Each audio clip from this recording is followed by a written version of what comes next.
Catfishing is when somebody on social media uses a fake account to start, I guess, a relationship with somebody else. It's like a people, they put different name and they try to catch the girls or the boys, something like that. It was a house of horrors in southwest Detroit. 3 women have been rescued from a sex trafficking ring. Let's get right. Meeting strangers online is very dangerous. Catfishing is someone who creates a fake online identity to meet others through social media. I had been catfished.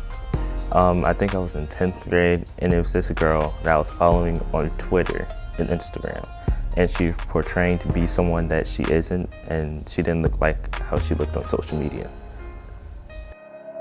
No, I haven't been catfished, but I have catfished a few people.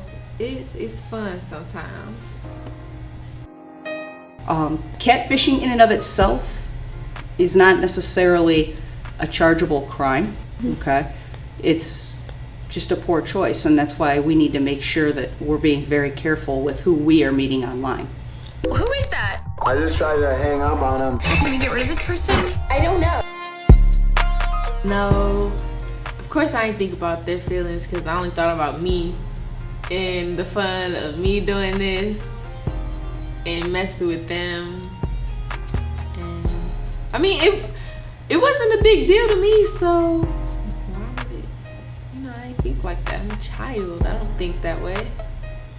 Why do they catfish other teens? Sometimes it's just because they think it's fun, right? Unfortunately, a lot of teens don't look at the broader spectrum of what's going on. And I could protect myself from people who try to portray themselves as somebody else by probably like asking my friends if they know the person. the kids just like to mess with other kids because they can. Nationally, some cases of catfishing have led to sex trafficking and dangerous situations for teens.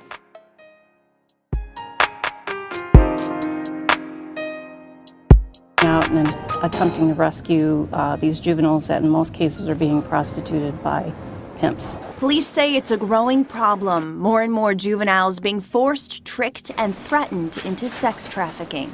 1 out of 30 Thurston students have been catfished by somebody. If you do the math, 36 of the 1,100 kids in Thurston have been catfished. 2 out of 30 have catfished somebody else. That's 72 out of the 1,100.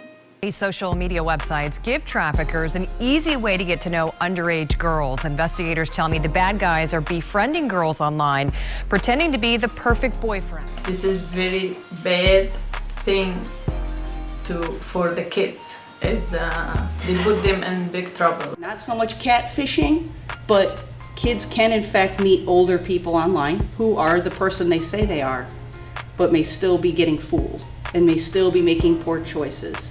And I don't want to see them disappear into bad situations, including trafficking or anything else. 14 out of the 30 students in Thurston have texted someone they haven't met in person. That's a little less than half the students in Thurston. They're smart. They go after young women who are vulnerable and they threaten them. And before you know it, they're messaging each other back and forth. And then maybe it might take a couple months. The thing about it is they have all the time in the world. So they might take 3 months of just messaging your kid back and forth. Absolutely. Sex trafficking is a crime that reaches every age. Okay? It does start with young kids. We know that.